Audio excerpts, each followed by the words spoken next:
So I'm back for 3 minutes of news, and though I'm not feeling well, I took a walk to a local CVS to get some medicine. However, in my 3 minutes of news, I'll cover Liberia, Ghana, and Burkina Faso. So let's start with Ghana, which is on fire, literally and figuratively. John Mahama has finished a trip where he's been all over Asia begging for investors to come open businesses in Ghana. Some say that he has brought in $215 million worth of investors to come open businesses in Ghana to be robbed and stolen from by Ghanaian youth and, well, Ghanaians of all ages, by the way. And I'm not being facetious because I couldn't stand that hateful little tribalistic scamming, defrauding country.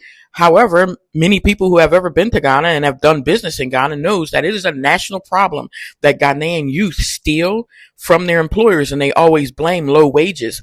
Where people are paid low wages all over most of the world, but they don't make stealing a habit from their employers. So, John Mahama is going to bring in people from Singapore, Japan to be robbed blind, stolen from, why Ghana is literally on fire. And here's a video of Ghana literally on fire with another tribal chieftaincy dispute that has ended in the death of 5 people and several injured, and the home burning down that belongs to a paramount chief. Moving on to Liberia, Abraham Payne, who is head of the Drug Enforcement Agency for Liberia, was caught on tape saying he wanted his daughter to receive preferential treatment. He was forcing people to let his daughter go from custody. So this is the next scandal in Liberia. I have more news on Liberia when I come back later.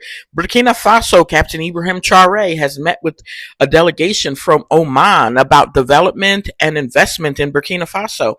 If anybody doesn't know anything about Oman, even though it is a Middle Eastern country, I remember that they hung 3 people for rape. The same thing with Saudi Arabia.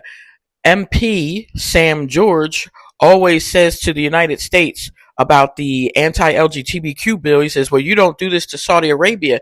Well, Saudi Arabia isn't on their 18th IMF loan and begging for money. Also, in Saudi Arabia, they have never hung or executed anyone for homosexuality.